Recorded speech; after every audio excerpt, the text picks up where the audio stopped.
If you live in an apartment or you have to practice during quiet hours, I feel ya. I did this for 2.5 years in an apartment as a gigging drummer, and I know it's tough to figure out what to practice or even how to practice it so that you're making progress on the drums, you're still growing, but you're not waking the neighbors and getting kicked out of your apartment. Well, today I'm teaching you what I believe is the most effective practice pad exercise for drum set players.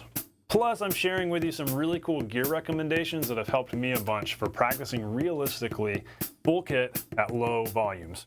You can do this. Let's dive in.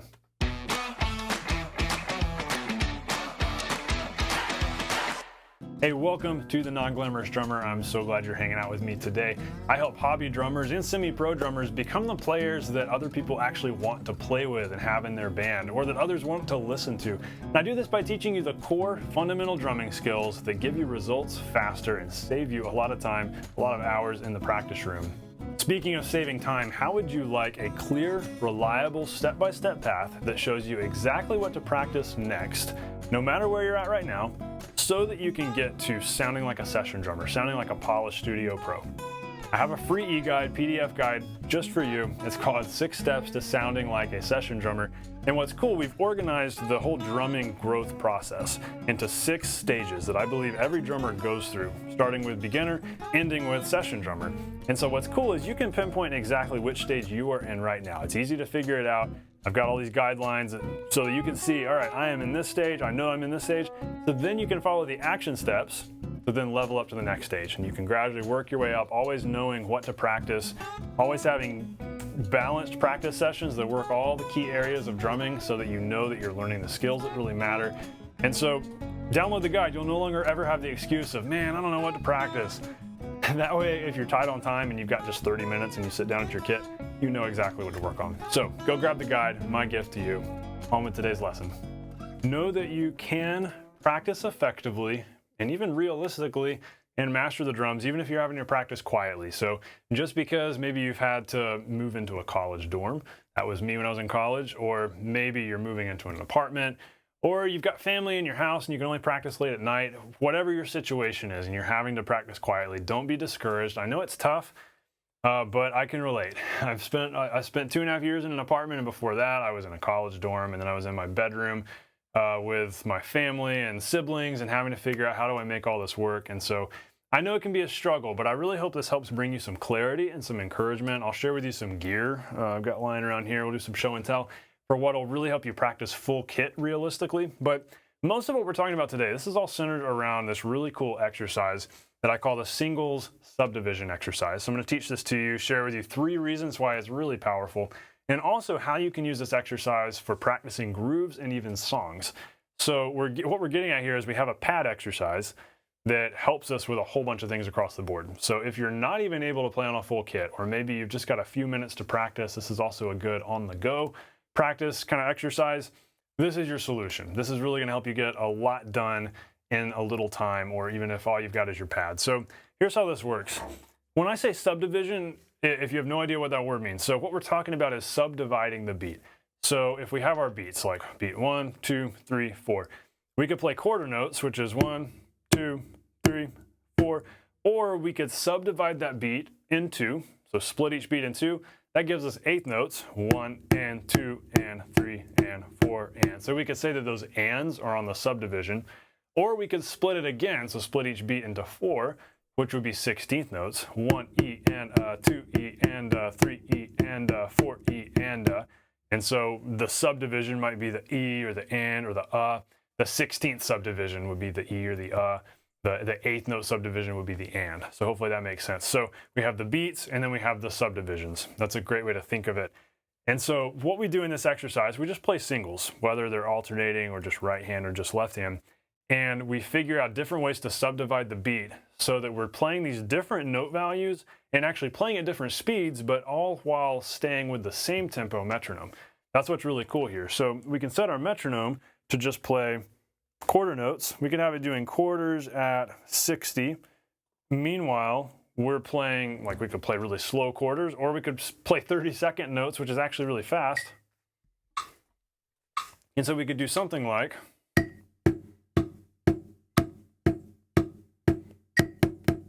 16th notes, and then 30 seconds,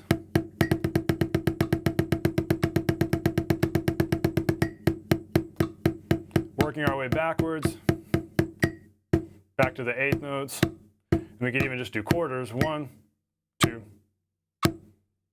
And so that's the gist of it. That's what we're getting at here. What are the different subdivisions, so the different note values, the different rates of playing that we can do while staying at the same tempo. So it gives us, it's very cool, well-rounded practice because we're never having to change our tempo. We're working different speeds. So what I'm going to do now is I'm going to give you a more official demonstration here where my left foot is going to keep time. We're going to do quarter notes with the left foot. And what I'm going to do is I'm going to start with quarter notes, and then I'm going to go to eighth notes, then eighth note triplets. That's if we split the beat into 3 instead of 2 or instead of 4, we get eighth note triplets, then sixteenths, and so on.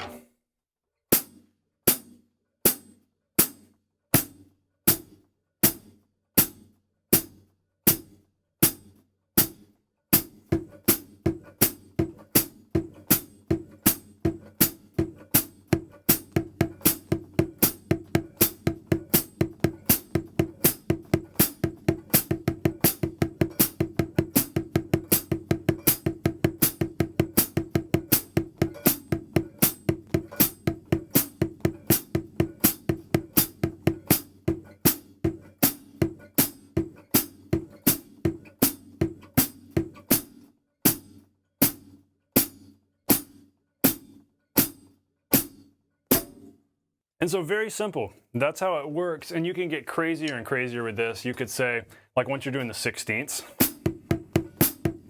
you could then go to 16th triplets. Triplet, triplet, triplet, triplets. You've got 2 sets of triplets each beat. Or what it gets really weird is if you do some of the odd numbers like 5s or 7s, where instead of going 1, 2, 3, 4, 1, 2, 3, 4, you could go to 5s. 1, 2, 3, 4, 5, 1, 2, 3, 4, 5, 1, 2, 3, 4, 5. That means opposite hands line up each beat. So right, left, right, left, right, left, right, left, right, left, right, left. Super weird. Same with 7s. 1, 2, 3, 4, 5, 6, 7. 1, 2, 3, 4, 5, 6, 7. Right, left, right, left, right, left, right, left, right, left, right, left, right, left, right. So you're switching the leading hand. And so the 5s and the 7s can be really weird too. Really fun challenge though when you're ready for that. I recommend when you start out with this exercise, just do quarters, eighths, eighth triplets, and sixteenths. Then from there you could go to the 16th triplets and even 30 seconds if you start out at a very slow tempo like 60. A minute ago I was demonstrating there at 80. And then if you want to get crazy down the road, you can start doing the 5s or 7s. Now you can also do this just with one hand. So just your right hand or just your left hand and start off with quarters and then go to eighths and then triplets. And 16th and so on as fast as your one hand can go. And so if you're doing it one-handed, quarters, eighths, eighth triplets, 16ths is a great progression, and then work it backwards because as you're doing that, you're working your timekeeping. So that brings us into 3 reasons why this is so powerful, why this is such a great exercise that helped me a lot when I was in an apartment, and it's helped my students a lot too. So number 1, it works your grip, your relaxed grip, and your rebound. Because remember that we never want to just practice an exercise for the sake of practicing an exercise and checking a box. That's not the idea here. It's not like your math homework from when you're in school. The whole idea here is what can we gain out of this? What can we extract from practicing this exercise? What can we pay attention to? So what can we learn in the process? You always want to be approaching it that way. What is this exercise going to teach me? What can I learn from this? And so be focusing on maintaining that relaxed grip and rebound because, by the way, a big part of playing this exercise well is playing in time. And in order to play well in time, you've got to have that relaxed rebound because if you're playing like this and things are stiff, you're going to have to work way too hard to play in time versus a naturally bouncing stick is going to naturally play in time. Just like how if you walk down the sidewalk, you're going to naturally walk at a certain pace. Boom, boom, boom, boom. You're not going to have to think about walking steadily. You just are because you're in motion and you're walking. Same story here. So focus on finding a fulcrum point. I'll link some videos below in more detail, more depth about all the things we want to think about with grip. But step 1 is have a fulcrum point, a place where you gently pinch the stick, where you can swing it back and forth like this, toss it down, toss it up, so you can go like this in the air, and then apply that to just hitting the pad, and the stick will spring right up, which is great. It's a great feeling to throw the stick down, and it springs right back up at you. You can feel how much energy there is here and how you can harness that energy for volume, for speed, so much you can do with it, and it all starts with loose grip. And this exercise is a great way to work that. And so that might mean that your first pass through the exercise, maybe you just do quarters for a while, or just do eighths, and you focus on getting that smooth rebound, and then you go to the next subdivision, and so on. Reason number two why this is so powerful, it works your hand-to-hand coordination. And if you do get crazy and you do the fives and the sevens, the 1, 2, 3, 4, 5, 1, 2, 3, 4, 5, 1, 2, 3, 4, 5, 6, 7, 1, and so on, that helps you with switching back and forth between right hand lead and left hand lead.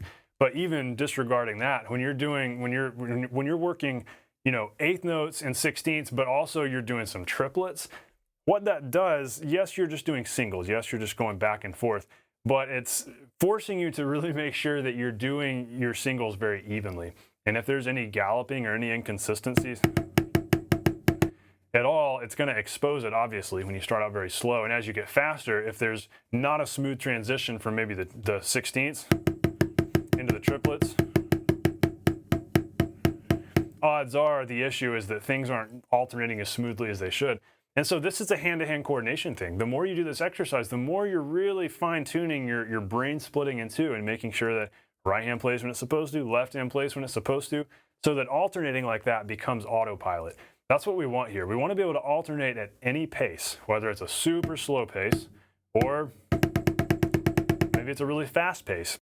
We want to be able to do that smoothly, and we can't do that without very solid hand-to-hand coordination. And so that's kind of the underlying thing here that you don't really have to think that much about specifically, but that's a skill that you build the more you practice this, as long as you're focusing on cleanliness and precision. And number three, this works your time and your ability to subdivide that time. The single subdivision exercise. And so we're having to think about subdividing, which means if you're hearing a quarter note metronome, you're having to think ahead when you're playing the eighth notes and think, all right, how are those triplets going to feel?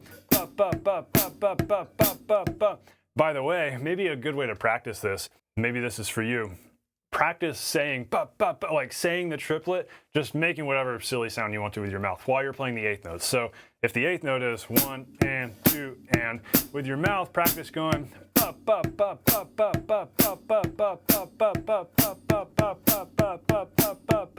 that way you can smoothly go into it. And likewise, okay, we got the triplets going.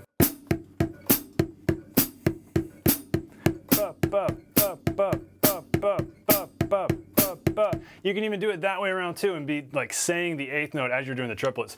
It's not easy to do, but when you can get to where you can think about those two things at once, that makes those transitions easier. And so let's not neglect the fact that this is building a lot of coordination. You know, coordination is not just figuring out how to make your right foot work with your left hand and with your right hand, etc., and playing, you know, complex rhythms. It's not just four-way coordination. Coordination is being able to think one thing while you're playing another thing, which helps when you've got to play a song and you've got to think ahead to, oh yeah, what's that fill coming up? Or after I play that fill, where am I going? How are the dynamics feeling? Am I listening to the singer? Am I listening to the guitar player? You've got to think about a lot of things at once as a drummer in order to feel comfortable and confident and able to play musically. And so this kind of thing helps you a lot with that. And so at a very simple level, forget the straight into triplets feel transition. Practice going from eighth notes to sixteenths. So maybe you're going and then say so you're already hearing the sixteenths. And then going back to the eighths. And so on. That's much easier than doing triplets to sixteenths or triplets to eighths. So start off by practicing that. But either way, get to where you're able to hear the next subdivision as you're playing the one you're currently playing. That way your brain and your ear are already going to where you're going next. So you've got one foot over here, but one foot over here. Then you lift up that foot and then jump fully into this lane, and there you are, and you're locked in. By the way, if you get really good at this, you get really good at this exercise, which you will if you practice this every day. Do it with your quarter note metronome nice and slow, and you focus on listening.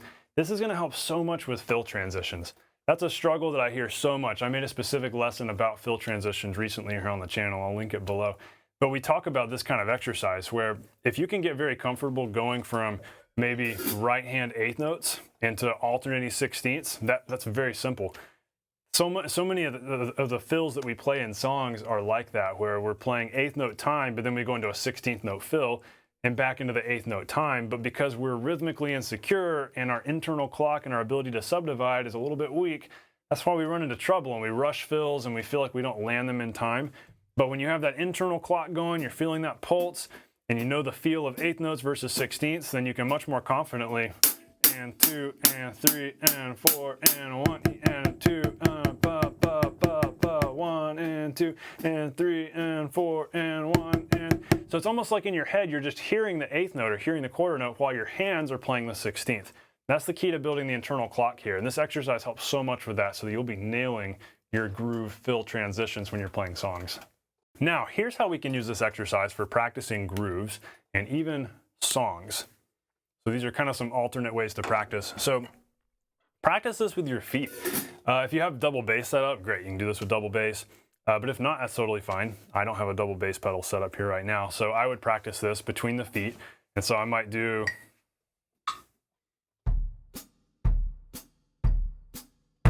eighth notes maybe, and then go to eighth note triplets. And then maybe back to the eighth notes and then to 16ths.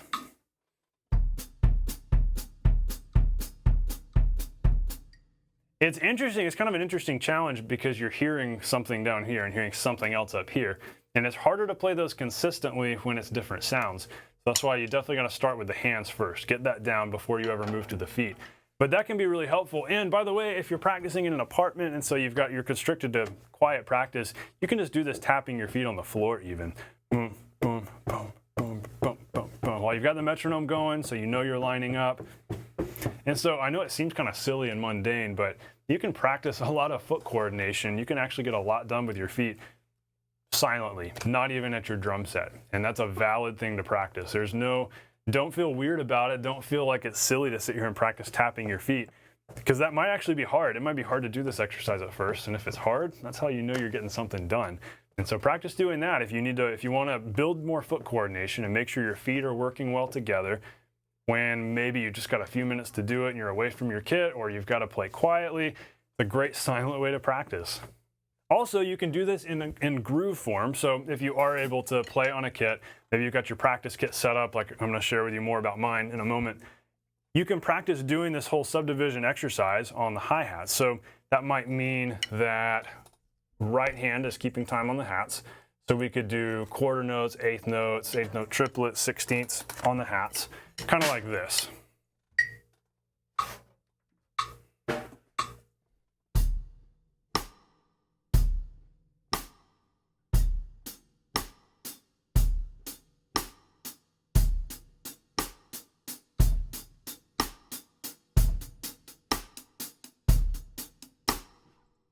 And so you could do like that and go back and forth between quarters, eighths, triplets, 16ths, and so on, just doing a kick 1 and 3, snare 2 and 4 kind of pattern like that. All the while you've got your metronome going, so you're making sure you're staying with it.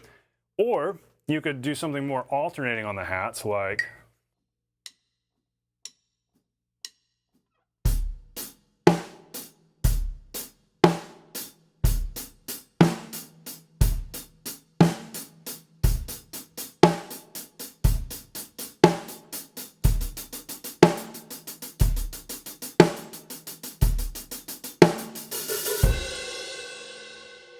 And so you can play something like that, and depending on what tempo you're at, you're going to end up with totally different feels. Because I was going super slow at 60. You could start this at 100 though, and if you were to start at 100, you might start off differently. You could still start with the eighth notes if you wanted to, or you could just start with quarters. You can do whatever you want to here. The faster the tempo, you might want to start with an even slower thing with your hands, like just playing the beats or just playing 1 and 3. Versus if you're super slow, maybe you start with eighth notes, or you dive straight into the 16ths or the triplets. So no specific rules here, but that's a great way to practice this, where either you're keeping time with your right hand, or both hands alternating, or get crazy and do this keeping time with your left hand. All right, how to use this to prepare for any song. So this was something I also did a lot in my apartment, because I would have, gigs on weekends, rehearsals throughout the week, and a lot of times, most of my time spent preparing for those gigs would be listening and really internalizing the song, writing my chart, whatever. And sometimes I would need to practice specific things, but a lot of times what I would want to do was familiarize myself with the tempo and the feel. So let's say it was a song that's 105 beats a minute.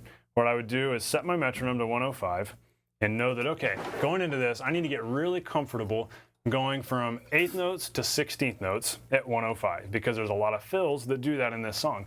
So I'm just gonna get super solid with my internal time feel here so that I can work the internal things. That way when I get on the real kit, everything's gonna be smoother and it'll be easier because I put in the preparation. So all you gotta do, figure out what is the tempo of the song you're working on, set your metronome to that, and then practice the whole single subdivision exercise there at that tempo. Maybe there's a weird subdivision in that song, like, okay, 105, maybe there's like some weird slow triplet.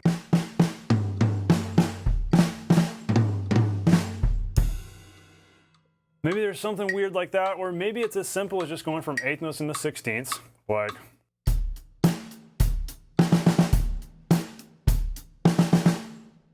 And so you need to get super solid with that so you can sit there and practice.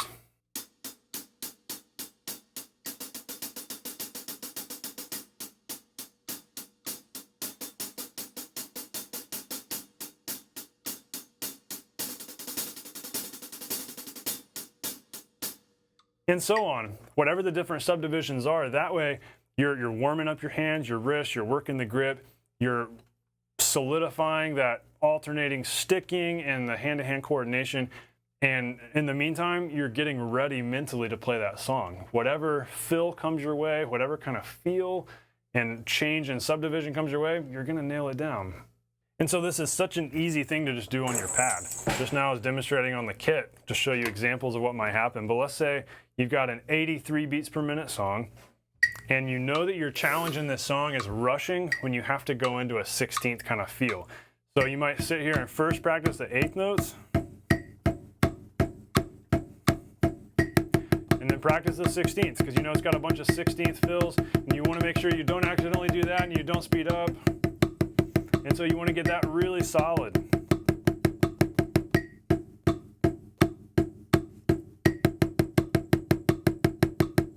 Or maybe there's a big triplet fill that happens. Boom, boom, boom, boom.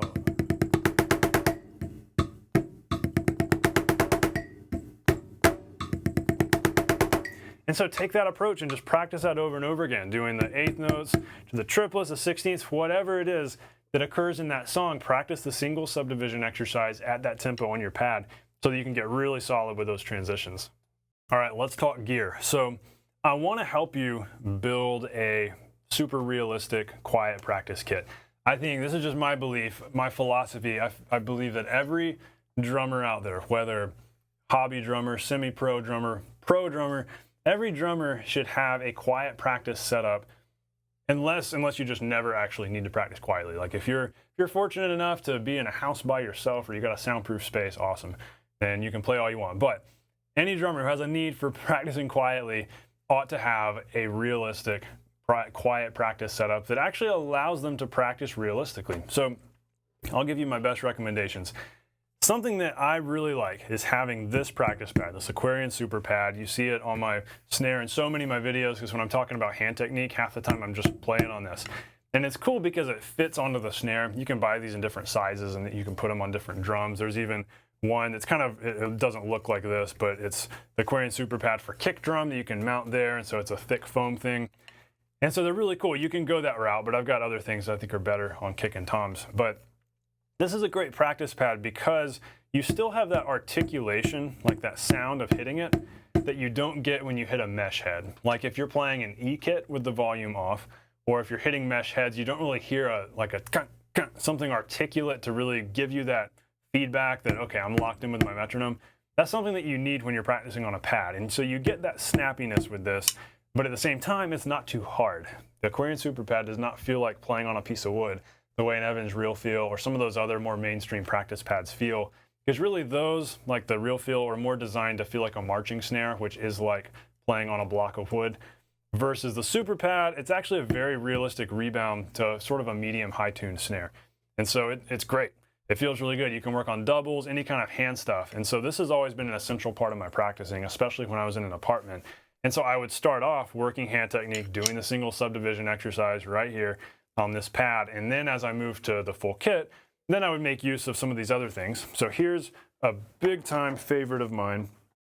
This is the RTOM blackhole practice head. So This thing is really cool. It's super convenient because it snaps over the drum. Right now these mics are in the way, so I can't just put it on there, but assuming you don't have mics clipped to your drums, you snap this in place over the drum, and it fits between the rim and the actual screws on the rim. And so it fits snugly in place, and what's so cool about this is that you can play quiet rim shots. This is pretty much the only solution out there for quiet rim shots, and that was something that I realized was missing in my apartment practice, because I would go into a loud playing gig and realize my arm feels a little out of shape, or I'm kind of losing that muscle memory for playing rim shots. I need a way to practice the rim shots so I can keep them fresh, so I can play them consistently and incorporate the rim shots into my fills if I need to. That's a skill you want to have if you're playing a lot of loud stuff that's very heavy backbeat driven, like rock. And so this was my solution for that. So I might do some pad practice and do single subdivision, and then put this on, work my rim shots, which is a great forearm workout. If you sit here just hammering out, that's a great workout, because when you play real rim shots, you lose some rebound. The drum sucks in that rebound. That's exactly what the RTOM does.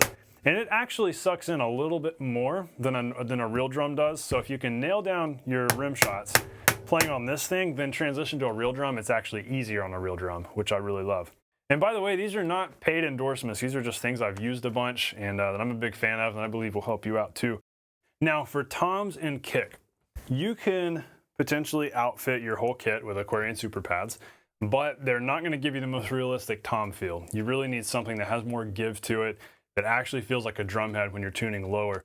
So unless you tune all your drums super high, the Aquarian SuperPad is really not going to feel much like that drum. It does feel like a fairly high tuned snare, but not so much like toms. It'll make your kick drum sound really cool, but it doesn't really feel that realistic. So you could go the route of getting the RTOM black holes for everything, and you have the convenience of snapping them on and off, which is great. But these are very expensive, and so honestly, here's your better option. There's a drum company called TruSound drums. They sent these to me recently. They're not paying me to talk about this to you. I'm a big fan of these. They've been working great. I've had these on my kit for a little while, on my practice kit over there. And what's cool about these is they're like the Remo silent strokes, but the silent strokes are way too springy. And so my workaround with the silent strokes was to put 2 strips of gaff tape in the middle to deaden them a little bit. And that actually felt pretty good. And so that was my tom practice setup in my apartment for a while. But these, that's already solved for you. Just like with the RTOM, it's got the patch in the middle that helps with making it feel more realistic. These have a nice give to them that feels very realistic. And they've got this patch that's glued onto the middle, and so it feels great. You've got a little bit of that articulation, so when you hit it, it's not just like hitting pure mesh where you almost hear nothing but like a thump. You still hear a little bit of snap, which is great. And so you've got that feedback as you're playing, like, okay, I just hit something. You know, it's not so silent that you can't tell you hit it, but significantly quieter than normal drum heads. They also have different levels of these that are different volumes, which is also really cool. And so you can check out the different variations of these and find what's best for you. You can get the most quiet ones, the ones that are a little bit less quiet. Basically, if it's less quiet, you get more tone from the drum. And so it sounds a little more like toms when you're hitting them. And then the super quiet ones, there's less of that tone. And of course, you can always take off the bottom heads of your toms if you want to have no tone at all. Same with the kick, because I noticed with the TruSound head on the kick, it feels very realistic and there's a little bit of a low-end thump to it that feels great. But if that's too much volume, you can always take off the resonant head, which makes it, totally dries it out, because then you no longer have any low end. Because it's a low end that's going to go through your floor. It's a low end that the neighbors are going to hear. And so if you take off those bottom heads, you eliminate any chance of that. And especially if you've got your drums on like a riser or on a couple of mats, like a foam mat, that can help a lot with making sure your neighbors downstairs don't hear you. So I definitely recommend the TruSound kit. Go check this out on their website. I'll put a link in the description. You can get some of those to outfit your toms. And of course, you can have one on your snare too. I like the RTOM Black Hole for the quiet rim shots, but maybe you don't feel like you need to practice a lot of quiet rim shots. There you go. This is your solution. And then have the SuperPad for your on-the-go practice, because it's a standalone pad too. The SuperPad can go onto your snare, or you can put it in your lap, or put it in a stand, whatever you want to do. Then lastly, for cymbals, these Zildjian L80s. I love these. I've had these for 6 years now. These have been great. I used these so much in my apartment. Never got any complaints from the neighbors because they're super quiet, because you can sit here and play on a cymbal while you're talking. It's loud enough that you feel like you're playing a cymbal, but quiet enough that it's not near as loud as an actual cymbal.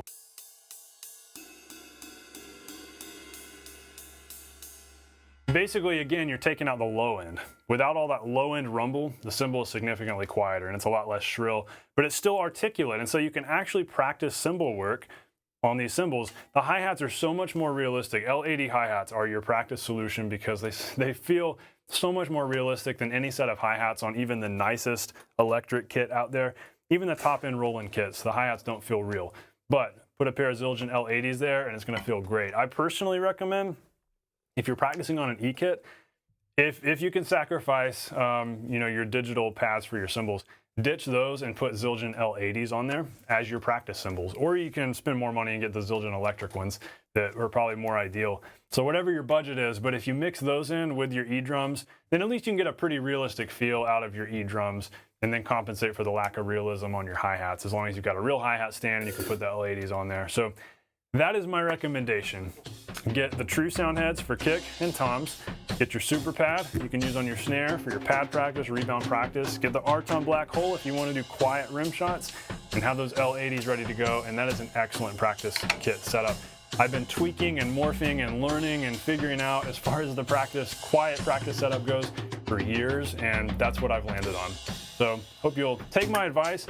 If you're ready to spend a couple bucks, these things are well worth your money because they're really gonna help you out. And the thing is, if buying any of these is gonna make you practice more and make practicing more convenient and less of a hassle, that's a win. It's worth investing if it's gonna help you grow faster. Most of the time I'm not recommending gear to you because you guys know I'm not a gear guy. I'm not gonna tell you to go buy these cymbals or these drums and get all this stuff, and I don't have a whole bunch of, you know, endorsements with all these companies whose stuff I'm trying to tell you to buy all the time. But I will tell you to buy some good practice gear because that helped me so much in my apartment. It's gonna help you too because it'll actually make practicing fun again. It'll make practicing fun, it'll make it easy, convenient, so that you'll do it more. And when you practice more, you grow faster. And when you grow faster, you have more fun, if we're honest, and you're able to reach your goals and reach your dreams and still become a musical drummer who can nail songs and play with a band even if you're working out of your apartment. You can do it. Take my advice. Work this exercise and definitely check out some of that gear. So as we close, my question for you is, what can you do right now to practice more effectively in your apartment? Maybe it's as simple as investing in some gear. That's what it came down to for me. I got to the point where it was like, all right, I got to be willing to drop a few $100. And if I can do that, it's going to really pay for itself, just and my sanity and my ability to prepare for these gigs. And so of course the gigs were paying for the gear too. But even as a hobby drummer, it's hard to put a price on growth and progress. And so that's the thing you got to think about. You know, when you're trying to achieve something, when you're trying to accomplish something, that might be worth a few $100. So grab some gear, make it easier. Or maybe you just need to start with a single subdivision exercise. Maybe you need to start doing some simple pad practice and some simple foot tappage on the floor to prepare for gigs. Maybe that's all you need, and maybe that's gonna really go a long way because I did a lot of that too. And before you go, check out that 6 Steps to Sounding Like a Session Drummer e-guide, my free gift to you. It's gonna help you pinpoint exactly where you're at in that progression from beginner to studio pro. That way you can know exactly what you need to work on now, what you need to work on next, and progress to the next level. This is your clear, reliable path, free of confusion, free of overwhelm, where you always know what to work on next. This helps so much with structuring a practice session. And especially if you're in an apartment, you're having to practice quietly, you don't have all day to practice either. You really still need to practice during, you know, a short amount of fixed time so that you're not playing in the middle of the night, because even on a practice setup that's quiet, you probably shouldn't play middle of the night in your apartment. So you have to think, all right, what is the most effective, efficient things I can practice in this 1-hour block or this 30-minute block? This guy's gonna help you with that, so go check it out. It's your shortcut, your cheat sheet to faster growth on the drums. All right, as always, guys, thanks so much for watching. I hope you had fun. I enjoyed hanging out. Know that you can do this stuff. You can grow on the drums and practice effectively, even in an apartment. You can do this. I believe in you. So do whatever you got to do. Let's make some progress together. Have a great week. I'll see you on the next lesson. Stay non-glamorous.